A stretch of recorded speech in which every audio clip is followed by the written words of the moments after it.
On this episode of Big Boys Don't Cry, we discuss the 2004 film Eurotrip. You don't have to have seen the film to enjoy the podcast, but if you do listen without having seen the film, just be aware that we may discuss the plot and we may spoil it for you. Enjoy.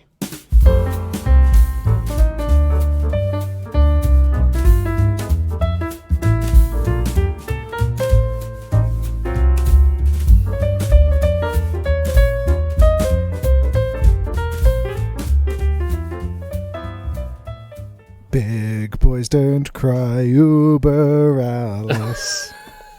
I was going to go with the European Union anthem, which is it not Ode to Joy? It is, yeah.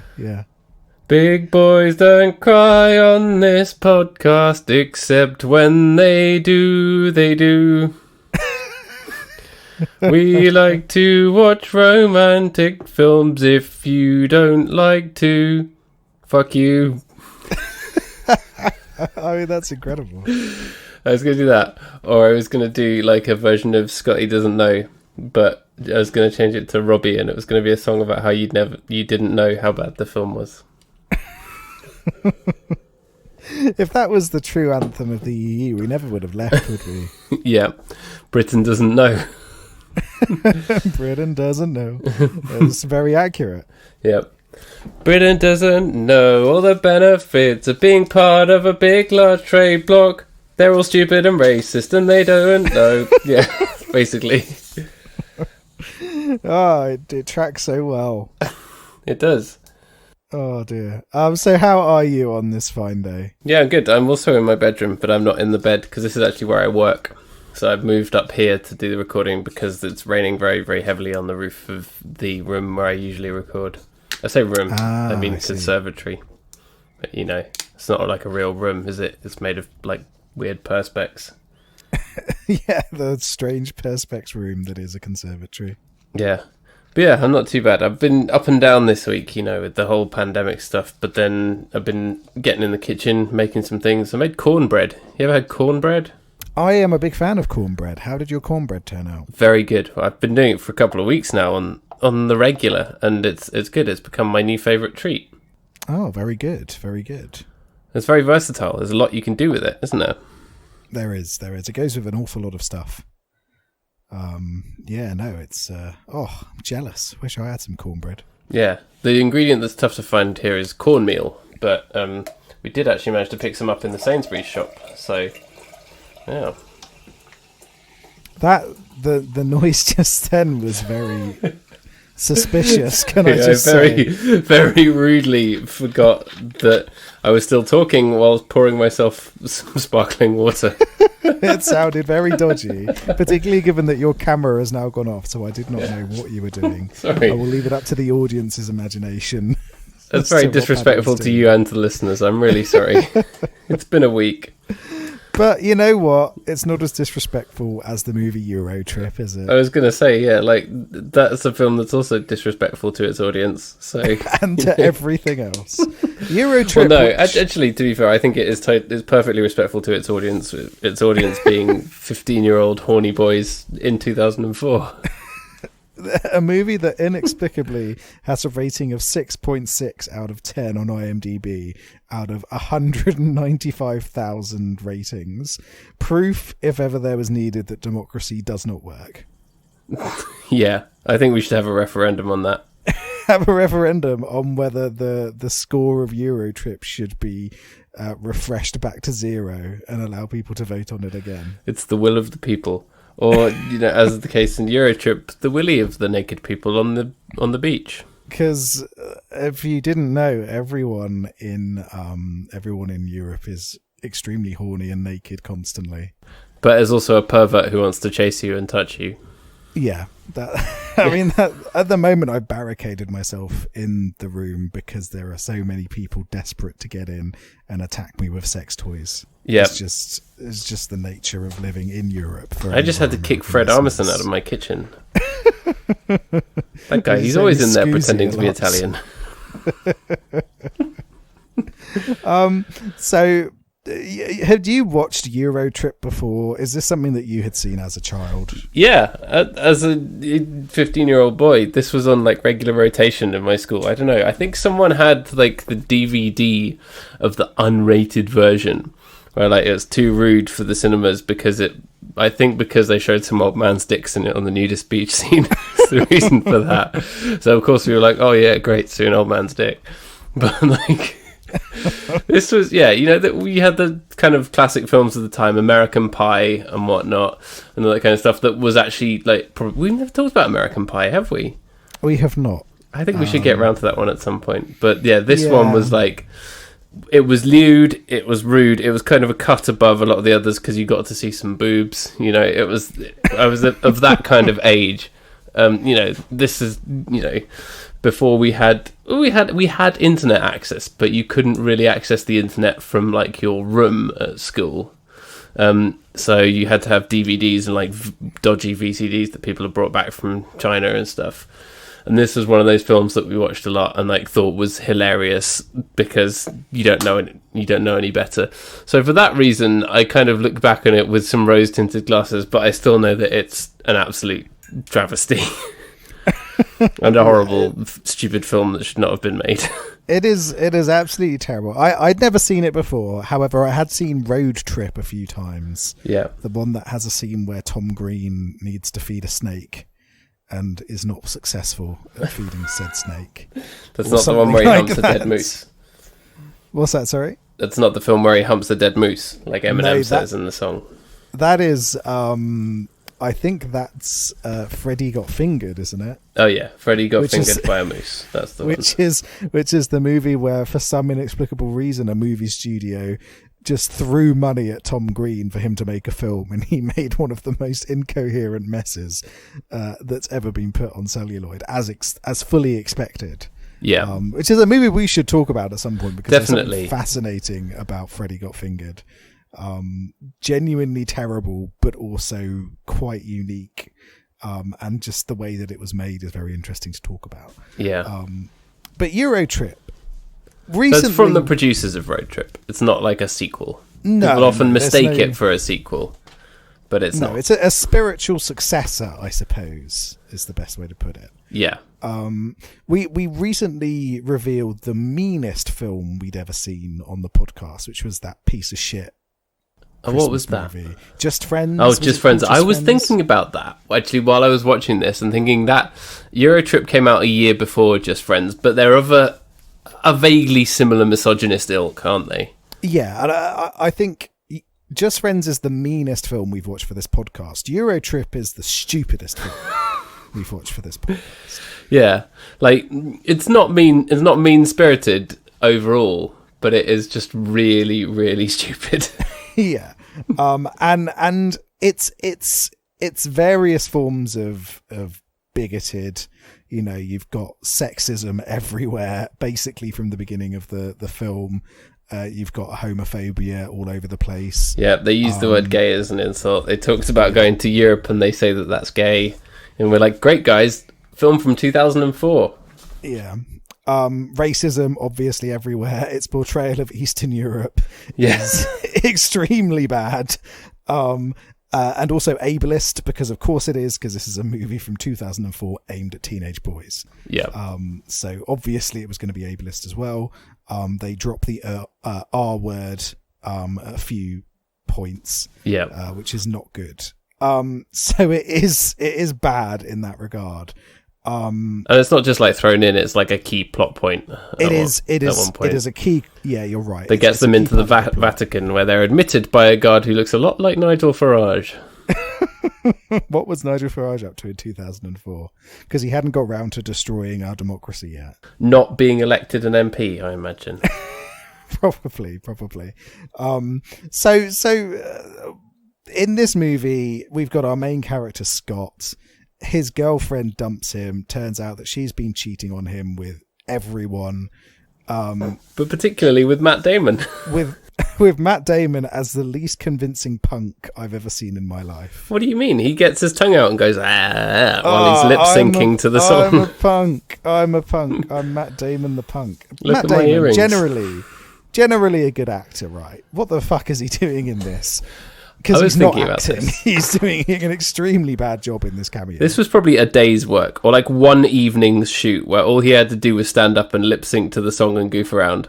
If you're Matt Damon, you're like, yeah, I'll do that. Probably not bad money. They didn't spend any money getting any actual stars in the main cast, with the possible exception of Michelle Trachtenberg. So it's just like, yeah, why not? Yeah, so I remember when this came out that Michelle Trachtenberg was the main pull of this film as in terms of star power, because obviously she's been in Buffy, one of the key members of the cast in Buffy at this point. But yeah, apart from that, you've got, not particularly well-known people in the rest of the roles. I don't know who Scott... He's turned up in bits and pieces here and there. He's a guy. He's actually in a movie called Demonic, which I've seen, which is a horror movie. Have you seen every film that has demon in the title? Literally every film. Whereas his best friend Cooper, never trust a man. There's two things you should never trust. You should never trust a man with two first names. Yep. Which is, Robert, is the Robert reason. Gordon. I never trust your opinions on this show, and I never listen to you. But you should also never trust someone with two second names, particularly the secondary character in this, Cooper Harris. I think 2 second names is worse, It's a tough call, but yeah. Yeah, it's not good. But he's played by Jacob Pitts, who turns up in a very good show called The Sinner, which I don't know if you've seen. No, I have not. So it is a murder mystery show. It's a murder show where basically it's an anthology, and each time around it shows you who did it, but then it's all about piecing back together why they did it, and it's sometimes very, very interesting. And he's in the first series as this incredibly nasty drug pusher. And is very, very good in that, actually. So seeing him in this and thinking, oh God, man. I mean, it's great to see your progression as an actor over the years, but bloody hell, this is not good. And he plays the obligatory, obnoxious, funny best friend. Yeah. The picture on his Wikipedia page is really unfortunate. He looks like Johnny Knoxville. What do you mean unfortunate? There's nothing unfortunate about that. It's very unfair to the ringer. Yes. And then there's the final part of the quartet that does the old Europe travelling is Travis Wester, who I secretly love because he turns up in the series Supernatural as a couple of nerdy ghost hunters who don't realise that supernatural things are real. Now, I've never seen Supernatural, but I understand that people who like Supernatural like it a lot. Yes. But fans of Supernatural are extremely on brand for fandoms, but it's one of those things where they're generally very positive, whereas you look at certain other fandoms and there's that kind of toxicity around it. I haven't heard of people from Supernatural all turning up to a McDonald's to demand their special sauce. No, exactly. So Supernatural fans, they've generally remained positive all the way through, which I think is really nice, and it kind of feels like a very traditional fandom in that way. It's for me at least, I really loved Supernatural when I was a bit younger, but it hasn't been on a TV channel that I've been able to regularly watch for quite some time. So I've kind of dropped off it. So I'm waiting for the various seasons to appear on some kind of streaming service that I have. Right. But it's basically about these two brothers who road trip around America shooting ghosts in the face. And one of them is Dean from the Gilmore Girls? Yes. He plays Sam. Weirdly enough, his brother in the show is called Dean, which is very confusing to begin with, because you're thinking, no, but you're Dean. But yeah, two handsome boys traveling around America and then shooting ghosts in the face is the best way to sum it up. And it's a really nice, pleasant show. It's got that kind of monster of the week energy that the X-Files had in the early years, and then it gets into wider plots, but it's got a very good comedic angle as well. So it's got monster hunting, it's got melodrama, and it's got comedy, so it's a really nice, comforting thing to watch. So yeah, I'm a fan of Supernatural. I'd say it's a good show. It's just ended as well, completely ended forever, which is very sad. The fans will be upset about that one. Yes, but it lasted 15 seasons, which is a tremendous amount of time for a live action TV show that's not EastEnders. That's amazing, really, when you think about it. And do the fans think that they managed to keep it fresh? Yeah, so I think there was some disappointment around the ending, but I've not looked too much into it because I'd like to know what happens at some point by watching it as opposed to getting it spoiled. But I think generally people are happy with it, and happy with the way it's all turned out across the series. But yeah, it's an interesting one because you'd never expect one of the longest running sort of non-soap TV shows to be a horror series. But that's ostensibly what Supernatural is, so it's quite interesting to see that. That's really cool. And he was also in an episode of Scrubs that I recognised him from, so he gets around. Very good. But yeah, so they're all these high schoolers. They've just graduated, and they're like, yeah, let's go off to Europe because he's got to go and meet the love of his life, the German girl who he was a pen pal of, but didn't realise she was a girl because he thought her name was Mike. Yeah, classic. We've all been there. Yeah. It's also, it's the kind of like, and then she blocks his email because he emails her saying to keep her hands off his genitals.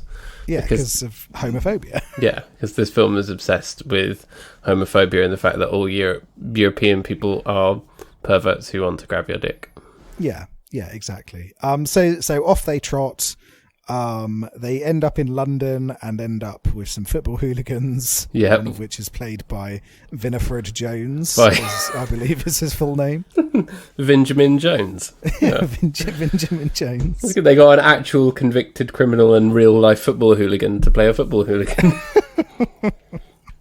In what is, I think, actually the most convincing part of the film. Speaking as an English person, I wasn't offended by their portrayal of English people because it was pretty spot on. Yeah, apart from the driving fact down the wrong side of the road in France, shouting, "Get out of it, you snail-eating puffs!" Yeah, apart from the fact that there's a Manchester United Ultras club in London, which I felt was a little bit odd. Yeah, where there's no drinking age, famously. Yeah, no drinking age in England. They actually say that. Yeah. They get to London, they're like, what do you want to do? Oh, there's no drinking age. Yeah.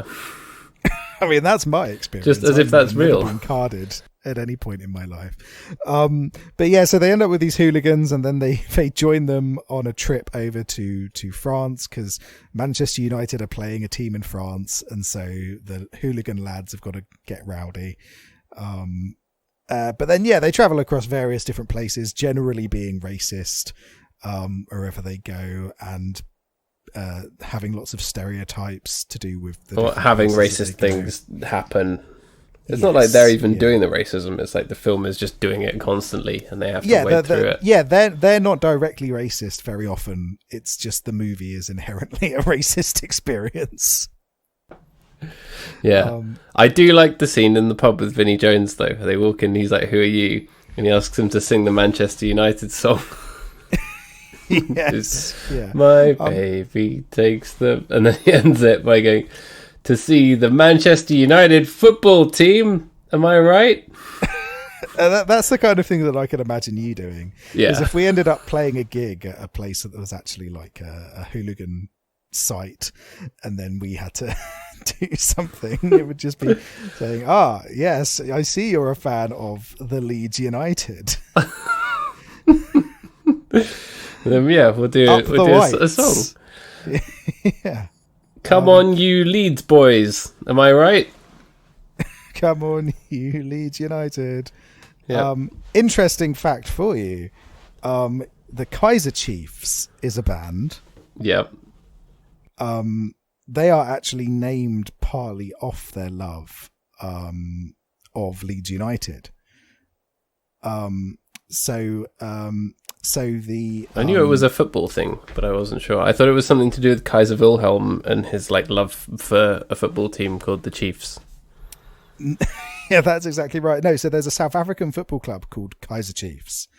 And the former Leeds United captain Lucas Radebe, his first club was Kaiser Chiefs, and they're such big fans of him and of Leeds in general that's where they took the name from. Right, it's a pretty good way to name a team, band. Yeah, if you ask me. So I think our new band name will be the Manchester United. The Manchester United football team. Yeah, I think that's great. Or the Leeds United. The Leeds United, yeah. Yeah. But in spite of all of the awful things about this film, there are some scenes that I do quite enjoy. So you mentioned the hooligans. I'm not entirely on board with the hooligans, but I can see where you're coming from in that it's a pretty accurate portrayal of the way that English football fans act whilst in foreign countries. Yeah. And just generally the kind of the xenophobia of the British. Yeah. Talking about how much he hates the Italians, using a racist term for them, and then calling the French frogs, and that kind of thing. Yeah, so that all felt quite accurate, and so there was some humour in there. In terms of other things that were quite good, is it fair to say that Scotty Doesn't Know is a jam? Yeah, it's the ultimate cuck anthem. I thought you'd enjoy it. The ultimate cuck anthem. So by a band called Lustra, apparently. Had you never heard it before? I had never heard it before, no. Because it was also used in a prank a couple of years ago on the website of the Australian Prime Minister, Scott Morrison, that got hacked and was just playing that song on a loop. That is excellent. That's really good. Which gave a bit of a boost to Lustra, who this was their only kind of moment, really. Because with a name like Lustra, I don't know, what does that mean? It's one of those names that sounds like it's rude, but probably isn't. Yeah, Lustra. You got a bit of lust in there. Yeah. Iran-Contra and lust mixed together to create the sexiest political scandal of the 1980s. It's funny using a cuck anthem for Scott Morrison because he's yet to be cucked by the Australian electorate, is he? I believe not. He's still you're right. PM. I'm looking forward to him being cucked by the electorate. Yeah. So yeah, it's a good song. It shouldn't be. You see it and you're like, this is a generic punk song that's like really rubbing it in this guy's face that his girlfriend is cheating on him with the punk guy, but it sticks in your head, and that's kind of like the running joke in the film as well. So that side of it is like funny and is a nice touch that, you know, hints at the potential of this film that it doesn't quite reach in terms of being actually good, but there was some thought that went into some elements of it. Yeah, like I really like the fact that they then reach a dance remix of Scotty Doesn't Know when they're in a club in Bratislava. Yeah, I loved that. Which is really good. Just looking at the other bits of the soundtrack, there's some pretty decent names on there. You've got like Goldfinger as well. Yeah. Hey, I appreciate a cover of a famous pop song done in French or German. That's the thing that I love. Oh yes, yeah. Like the title sequence of this film, brilliant. It's a cover of My Generation by Chapeau Melon, who are actually from Quebec, but who I now like. Oh, there we go. And also, I think all of the Who's music should be re-recorded in French because Roger Daltrey's a Brexit-supporting dick. Who was recently under fire for signing the open letter to the government about not putting in provision for touring musicians after Brexit. What did you think was going to happen when you voted for it, you stupid old knob? Yes, I referred to him on Twitter as a grade A weapon. He is an absolute weapon. Which is... a pinball weapon. Yeah, it's my friend Sam, nonsense. You know, who I run the comics biz with, he once... I can't remember why we were talking about Roger Daltrey once, and he was like, Roger Daltrey looks like my nan. And then, so anytime like anything happens with Roger Daltrey, he's in the news or on TV, I text him like, oh, your nan's at it again. Your nan's back on her bullshit. But like, what the fuck was Roger Daltrey expecting to happen? Literally everyone in the music industry was saying, yeah, we need to sort out freedom of movement, otherwise it's going to cause massive repercussions for the music industry. And he was saying at the time, oh, what's that got to do with music? We toured before the European Union and it was fine. And then literally 4 weeks down the line into the Brexit deal, he's like, no, we must protect freedom of movement for musicians. It's like, maybe you should have fucking listened, you old dick. Yep, he is an old dick. Old dick of the week. Roger Daltrey and all of the old dicks in the nudist beach scene, but we'll get to that. But like, with Roger Daltrey, it's hard to be the biggest arsehole in a band that has one member that lives on Non's Island. But he still manages it somehow. You know, I will not mention who lives on Non's Island, but you know what I'm talking about, listeners. Yeah, and I do. Yeah, Roger Daltrey, still the biggest arsehole in The Who. Who have like a couple of good songs, but generally one of the most overrated bands of all time. And I understand that they're influential, but extremely let's face overrated. it, if you were given the option to listen to, or even to go back in time and see the Beatles at their peak, the Rolling Stones at their peak, or the Who at their peak, I mean, no one's going to be choosing the Who, right? No. Absolutely no one. Not even Roger Daltrey's going to choose the Who. No, he'd still want to go and see the Rolling Stones because he's unimaginative. Yeah. Pinball Pinball Wizard, Elton John's version is better. Oh yeah, 100%. 100%. Anyway, right, Eurotrip. So yeah, there's a cover of My Generation in French, which is really, really good. It's a bit like that song, the German cover of I'm a Believer, that's on the soundtrack to Jojo Rabbit, that I love. Yes. The guy who sung that is called Jack White. Really? He's a German guy called Jack White. Metall Deine Liebe. Love it. You've also got David Hasselhoff on the soundtrack. And he appears, or a picture of him appears in the corner of a sexy scene, doesn't it? Yes, that is right. So yeah, good soundtrack. But there's other bits that I like as well. So I really like that they end up in Bratislava because they're in Germany trying to hitchhike to Berlin, and they come across this extremely drugged up truck driver who basically says, "I'll rather drive this truck off a cliff than go back to Berlin," and they take that to mean, oh yes, he's going to Berlin. And him I found extremely funny. Yeah. That was actually a very, very good scene, sort of almost lampooning foreign tourists not understanding the language, and I think that was quite funny, and that whole scene worked quite well. So that was good. And also the bits with the Pope are extremely funny. Yeah. A lot of the time, the joke is on them, and that's why it's not a totally hateful film. Even though it's really stupid and xenophobic and racist, a lot of the time the joke is on the Americans. Yes, yeah. And that's kind of how it's mildly enjoyable to watch. I wouldn't say enjoyable to watch, but tolerable at times. But yeah, the bits with the Pope in the Vatican are great. So they end up in the Pope's room. I don't know what it's called, but where the Pope puts his hat. The hat chamber. The hat chamber. The Pope hat chamber. And of course they put on the hat, because let's face it, who wouldn't? Honestly, I'm a good Catholic boy, but if I was in there, I would put on the Pope's hat. And then they're running around in the Pope hat. They accidentally set it on fire. And then... Because of course they do. And then so that leads to white smoke pouring out of the chimney, which makes them think they found the new Pope. So Scott ends up walking out onto the balcony wearing the Pope clothes. Yeah, and that's because a curtain falls on him that looks just like the Pope clothes. That looks just like the Pope clothes. Because of course it does. Yeah, because that's how it works. So that's all really funny, because Catholicism is inherently funny. It is, and especially I think the Pope is inherently funny as well. The idea of the Pope, the image of the Pope, inherently hilarious. And also, I think my favourite thing about the Pope is how I think it was Pope John Paul II really hated the fact that it was called, but people called it the Pope-mobile. Apparently, he really, really hated that. What else are you going to call it? Exactly, it's the Pope-mobile, goddammit. I was genuinely surprised when we got to that scene. I mean, my memory of this film was very hazy, but I was going, come on, please steal the Pope-mobile. Please steal the Pope-mobile and chase after Mike in it. That would have been really good. But you do get a scene where they're making out in the confession booth and having a bit of sex in the confession booth. Yeah. And someone comes in and is like, "Forgive me, Father, for I have seen." And the next thing you know, there's a bum in the confession booth, which again is just inherently funny.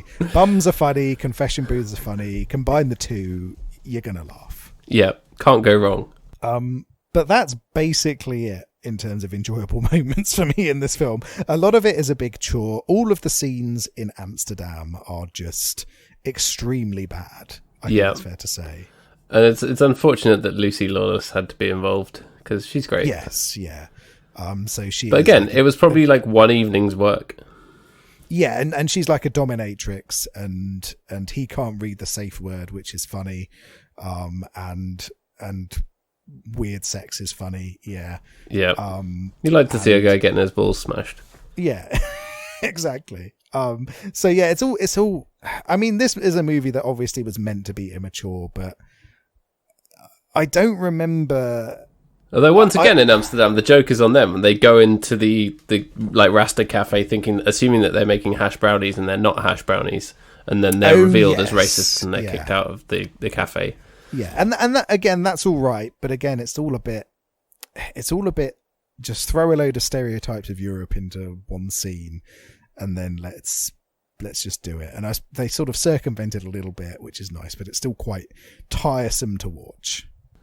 Yeah. It is. So, you know, there are enough moments of stupidity where it punctuates it. But I've read a lot of people saying that it's basically like a shit post-millennium version of National Lampoon's European Vacation. And I've never seen that. So maybe we should watch that at some point to compare. Yeah, I don't remember European Vacation. I've watched Christmas and I've watched just Vacation. But I don't think I've ever seen the European one. Apparently it's great. Oh, okay. Yeah, I'm intrigued to see it. But yeah, it just does feel a bit tiresome. It's almost like a new generation's Carry On, isn't it? It's what this movie is. I think that's what the people making it wanted you to think, but I don't think it really gets to that point, does it? No. But I mean, I think the Carry On films are extremely bad, so it's not much of a reach for me to call it. I don't think I've ever seen one. Oh, really? They're on television constantly. Yeah, it was like some old sub Benny Hill nonsense where you'd skip over it on TV because it looked stupid and old. Like, you could tell it was old even in the 90s or exactly 2000s. What it is. It's exactly that. It is just really dumb and really old and old-fashioned and not funny. Yeah. So is Eurotrip, to be fair. Which, yeah, Eurotrip maybe has aged a little bit quicker, which might not work in its favour. Yeah. It's not well known these days, and, you know, for obvious reasons. But I think it's an interesting one to revisit, isn't it? Just to see some of the shit that we watched back then, because there wasn't much else going on. Like, if this film was being made now, it would be a Netflix film where there would be lots of listicles and gifs about it, and that would be it, right? Yes, yeah, exactly. It would be, you can't believe what they do in Eurotrip. Yeah. And who knows, maybe we will get a remake at some point of Eurotrip, because we do have I've seen that this week a remake of Wrong Turn is coming out. Do you remember Wrong Turn? Wrong Turn. That was a horror film? Yes, yeah. So also starring from around the same time? Yeah, so I think it was either the year before or the same year. 2003, yes. Also starring another Buffy alumnus in Eliza Dushku. Yes, that's right. And basically a bunch of people end up in the woods and get eaten by cannibal hillbillies, and that's the plot. Yes, and they made about six. This. They made about 6 of them. They're all incredible. And apparently a new one is just out right now. Which is very exciting. And weirdly enough, I had cause to remember it recently, or like over the last couple of years. One of my favourite all-time musical artists, Kevin Devine, he was in a band called The Miracle of 86. Their most famous song was called Every Famous Last Word, and like none of their like records, I think their records are on Spotify now, but for a long time they weren't. And the only song of theirs was that song because it was on the soundtrack to Wrong Turn. Oh, that is excellent. And yeah, it does have a early 2000s alt rock soundtrack.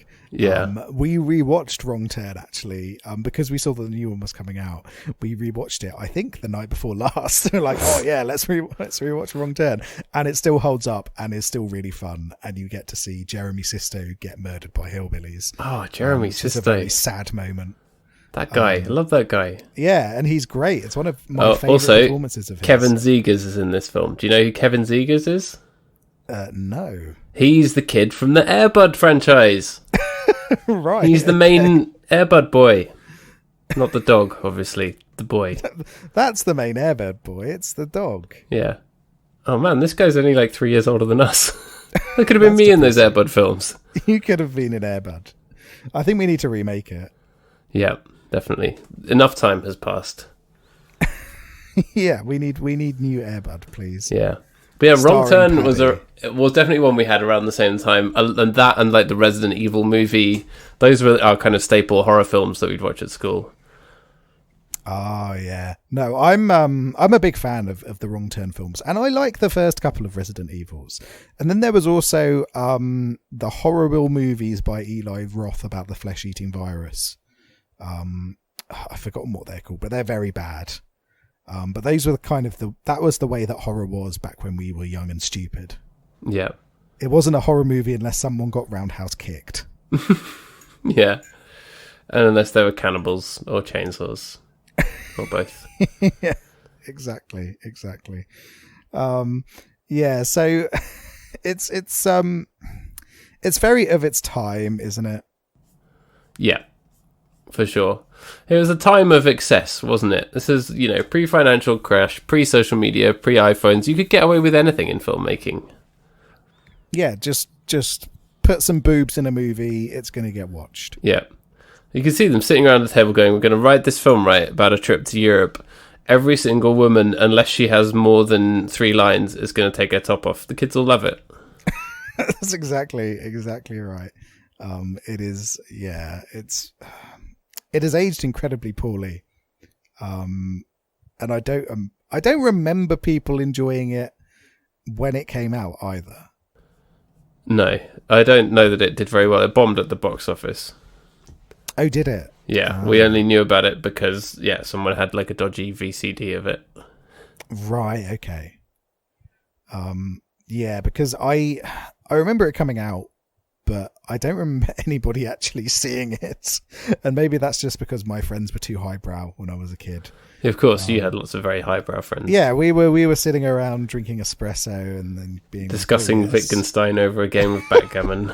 More like Shitgenstein, am I right? Yeah, that's what they would have said in Eurotrip. I wish. That would make it incredible. There is one point quite early on where Cooper, the dodgy friend, it says to the nerdy guy says, "Do you want to see my camera?" And he just goes, "Do you want to see my balls?" And I appreciate that kind of like upfront vulgarity. That's what you want. That's what you want. Oh dear. Yeah, if you want upfront vulgarity, this is the movie for you. I think it's fair to say. Yeah, it's very vulgar, very stupid. Has some Pope fakery, and which the real Pope is watching on TV. Real Pope does some dancing and then go over the credits scene. So that's good. That's how you know it's good, if it's got a genuine historical figure acting a fool. Yep. Like Nigel Farage in the hat. Like Nigel Farage. Yeah. So how did you find it rewatching it? Yeah, I quite enjoyed it, mainly from a nostalgia perspective. I think if I'd never seen it before, I'd just be like, this is gross and stupid. But there are little moments, as you say, that hint at the enjoyableness of it. So I'd say if you watched it back then and you haven't watched it since, it's worth a rewatch, but be aware that you're in for something that's not going to be edifying or cerebral or have any Wittgenstein in it, and is going to be very, very dated and racist. Yeah. I would not necessarily recommend this movie to people. It's got a couple of scenes which are actually quite funny, but a lot of the time it is just, let's throw a load of stereotypes together and see what happens. Do you think they could remake it now? I think the concept itself isn't necessarily bad, right? Although obviously it's one of those things where like the whole plot could be solved by a text message. But they got away with that in that film Desperados, where the women all went to Mexico because she couldn't text the guy for whatever reason. Right? Yeah, you can get around it. Like, this manages to do it through having a blocked number, doesn't it? Yeah, blocked email address. Yeah, blocked email address. And you could do something similar. I think it's pretty easy to sort that out. Alternatively, you could just have it that she's gone away to a summer camp in Europe, somewhere else in Germany, where they're not allowed technology. Maybe she's doing like a tech detox. Yeah, because the sort of start point of the end point is that she's going to be on some kind of cruise, isn't she, or something like that. Yeah, she's going to Wittgenstein's summer camp. Yeah, so will be non-contactable. So you could have that as the point where it's like, oh no, I left it on this really bad note, but I need to go and find her. Maybe have it that it's not that he thought she was a woman, that he thought she was a guy and then was rude in that way. Because that is stupid. Yeah, because it's extremely stupid. But you could still have that thing where they have to travel and then try and find her, which could work. It could work as a sort of remake type thing. You'd want some investment in their relationship, because that's the one thing that Eurotrip does not give you. He's all like, oh, we have this great connection or whatever, and you're never actually given any of the details of that or why. Because no. It doesn't matter, because the film doesn't care whether anyone has a genuine connection with a woman or not. No, it's just about boob. Yeah. The end goal of this film is let's get teenage guys to look at some boob. And maybe they'll laugh at some gay jokes. Yeah. Maybe they'll laugh at Fred Armisen as creepy Italian guy, which is what it says on the credit. Is that what his name is in the credits? Excellent. Which is what he does in every film, to be fair. Exactly.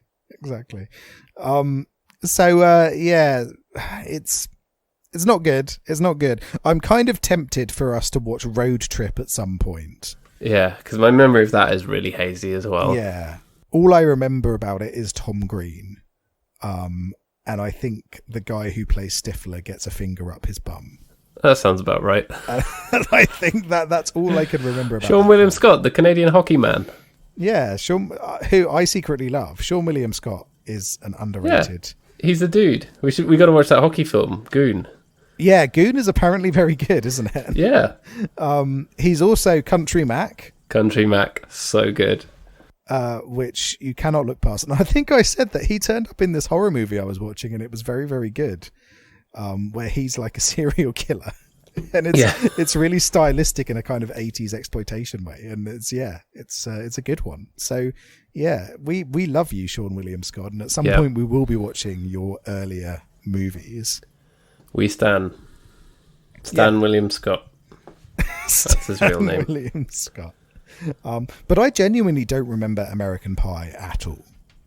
I remember she says she put a flute in her pussy. That's nice. And Jason always plays the nerd Biggs, fucks a pie.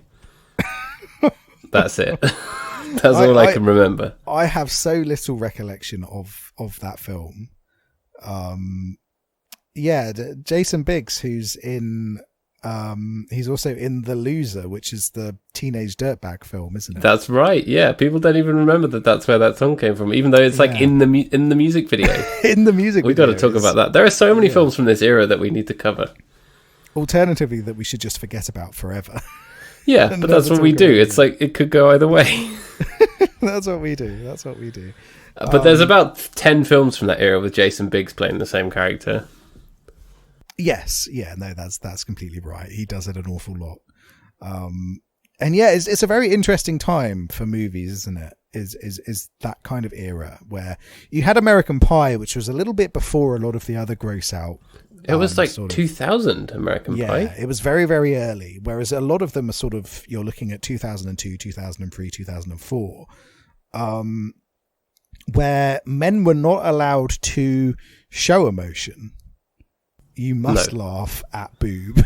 And that is the only thing. You must try to touch boob. Yeah, the only thing teenage men are allowed to do in movies is touch boob or laugh at boob or gay joke. Or maybe poo joke. Poo joke, dick joke. The whole shebang. Dick joke, the least popular vice president of the United States. Joe Dick Joke. You know that Joke is Dick Cheney's middle name? Yep, I did know Cheney. That. Yeah, it's true facts. Dick Joke Cheney. One of my favourite songs, this is a complete aside, by the way, is I'm a big fan of the band Ministry, who are an industrial metal band. Yeah. That I'm sure you're aware of, Paddy. They're very good fun. And they did a few albums which were sort of very critical of the Bush administration. And one of the lyrics on one of those songs was, Dick Cheney, son of Satan, you are the chosen one, which I always love. And whenever I see Dick Cheney mentioned, that's the first thing that always comes to mind, along with the fact that he shot a dude. And they had a side project called the Revolting Cocks. Yes, Revolting Cocks. Fascinating band. Fascinating band ministry. Started out doing sort of new wave pop, and then made this very sudden shift into industrial metal. Yeah, there's a point where they just kind of got angry. Yeah, it's really interesting. But yeah, popular 2004 films. The Village. I think I saw that in the cinema. Oh man, The Village. M. Night Shyamalan one. The Butterfly Effect. Again, my memory of that is very hazy. See, that's something we could watch for this, because it's all ostensibly about love, isn't it? The Notebook. Which we have talked about. We have. The Aviator. I've seen that. Dodgeball. Similarly goofy. Wicker Park. We've got Mean Girls as well, and Eternal Sunshine of the Spotless Mind. Jesus Christ. It's unbelievable that those came out the same year as Eurotrip. So Eurotrip came out the same year as quintessential classics, as Eternal Sunshine of the Spotless Mind and Mean Girls. Oh, and Anchorman. Oh, wow, okay. And Shark Tale. Sorry, I'll Howl's stop now. Moving Castle and Shaun of the Dead. So you've got all of these movies which have aged incredibly well, but then also Eurotrip. Also Eurotrip. That's how it will always be remembered. And also Eurotrip. Because even other bad rom-coms of this year, or maybe not, maybe bad's the wrong word, but maybe not sort of like classic in the same way. You've got things like 50 First Dates, the Adam Sandler movie. I beg your pardon. We haven't talked about that, have we? No, we haven't. We have not talked about 50 First Dates. Okay, that was also one that we kind of watched around that time at school, and like we're sort of pretending to watch it ironically, but actually really enjoying it. It's actually not a bad film as far as Adam Sandler movies go. You compare that to a lot of his output, and it's actually pretty good from what I remember. But again, I haven't watched it in at least a decade. It has a special place in my heart. You've also got 13 Going on 30, which came out in 2004. Which have you seen that? I don't think I've ever seen that. No, it's one of those body swap movies they have now. Yeah, Body Swap. Jennifer Garner is in it, and I know one of your faves is in it because Judy Greer's in it, and I know you're a fan of Judy Greer. Yeah. Say goodbye to these. And The Life Aquatic came out in 2004 as well. Yeah. Good old Wes.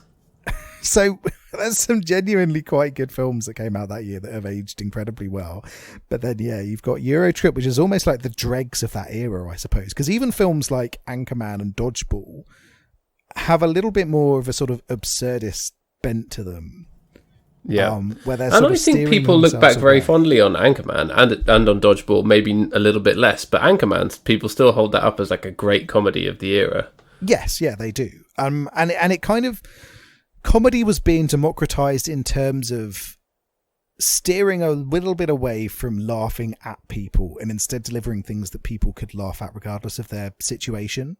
Mm-hmm. And I think Dodgeball mainly managed that. There's a few bits in that which are quite mean humor, but it's always at the expense of the person that's doing it. In general. And then Anchorman is very much sort of, it's primarily just very absurd. And so a lot of people could just go into Anchorman and enjoy it. And I think that's the way that a lot of these Leatherbound Books went. Sex Panther. Sex Panther. I Love Lamb. We've watched an awful lot of movies from 2004, actually, just looking at this It's surprising, list. yeah. You've got the Phantom of the Opera as well, the Gerard Butler Phantom of the Opera. Wicker Park. God, that was a shit piece, wasn't it? Wicker Park was something special. Also, Harold and Kumar Go to White Castle. Of course. I've seen that many times. I don't think I've ever seen it, actually. I've never seen a Harold and Kumar film. Those are stoner movies, right? They are the stoner films, yes. As we know, the only stoner film I've ever seen is How High, and no other stoner film could be as good as How High to me. Well then, exactly. And Resident Evil Apocalypse, which is the sequel to the first Resident Evil movie, I believe. All right. I don't know if I've seen it, but I definitely have strong memories of the first one. Oh, very good. It's a fun movie. It's a fun movie as the first Resident Evil. I will hear bad words about it, but it's still fun to watch. But what's interesting about Eurotrip is looking at the successes of the people that came of the writers that came afterwards after Eurotrip. So David Mandel writes for Saturday Night Live, Curb Your Enthusiasm, and it seems as though they generally sort of moved on to Curb Your Enthusiasm after this at some point because they were all involved in it. And they were involved in Seinfeld. So Jeff Schaefer is the guy who came up with Festivus, or like it was a thing in his family. Right, okay. So the Festivus guy gave us this. And then Alec Berg as well. Again, Curb Your Enthusiasm, Barry, which I've heard is very funny, as well, and then Silicon Valley, which I've heard is good, but I've not seen. I've also heard good things about that. But yeah, this is clearly maybe a nadir of all of their careers in that case. Yep. Is Eurotrip. Yeah, it's not good. It's not good. I think it's fair to say that this is a bad movie. No. But as you say, it's very much kind of jumping on the bandwagon of dumb teen movies and just about getting away with it. Yeah, yeah. So, is there anything else you'd like to say about... No, I don't think so. There's just a funny moment on the train where... they're all like just passing the time. One's reading a newspaper or whatever before Fred Armisen comes into his thing. Scotty is reading a Jackie Collins novel, and that tickled me. Very good, very good. Yeah, it's. I've got some trivia for you if you'd like. Do you want to see my balls?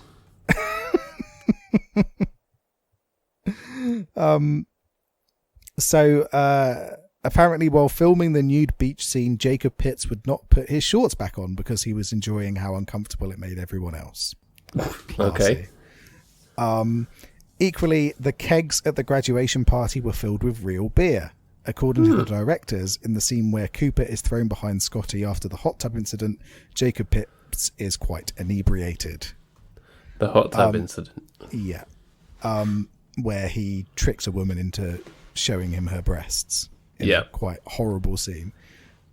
Which sets the tone for the film quite early on, doesn't it?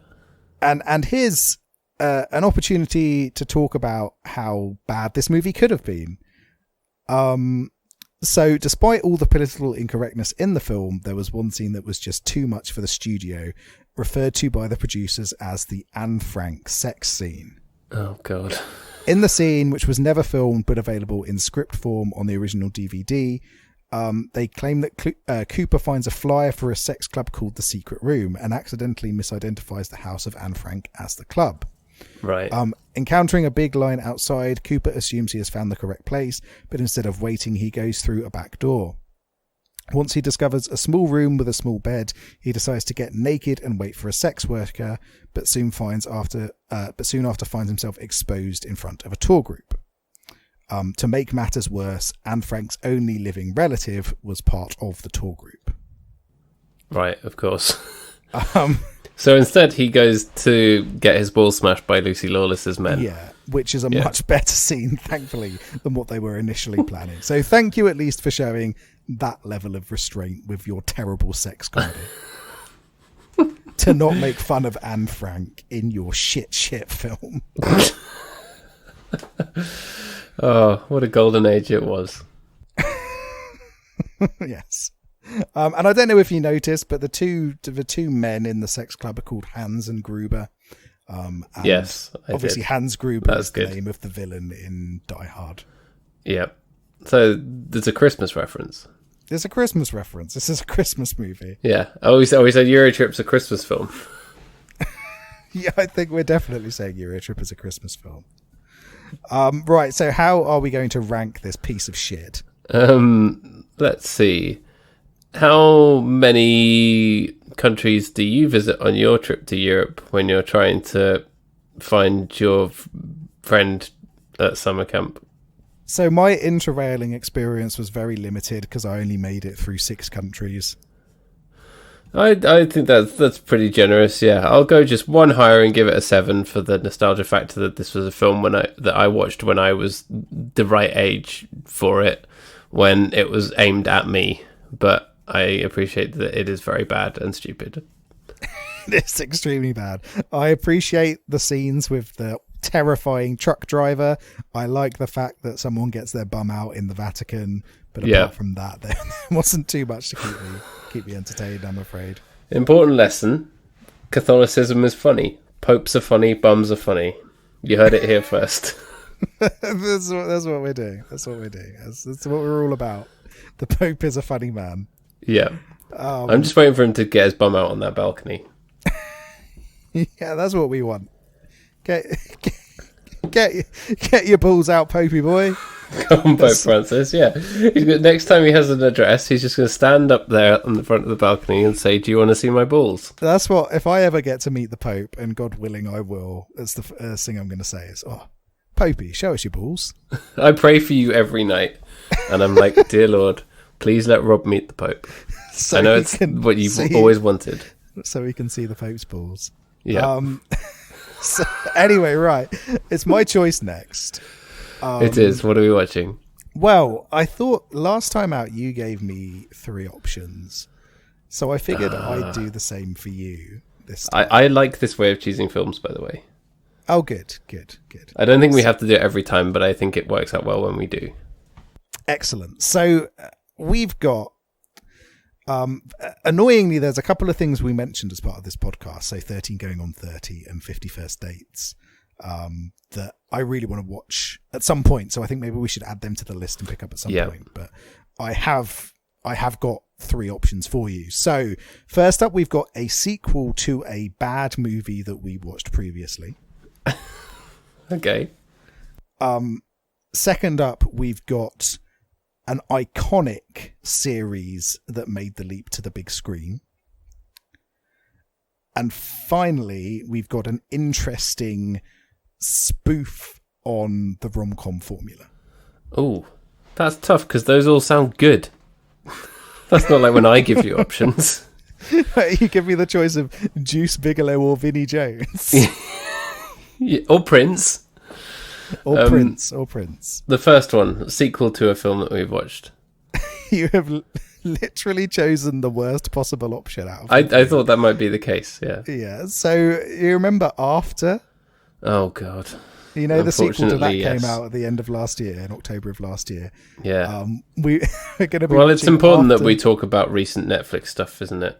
Yeah, we're going to talk about After We Collided. Do you want to know what you could have had? Sure, go on then. So you could have had They Came Together, which is the rom-com spoof, which I'm interested in watching.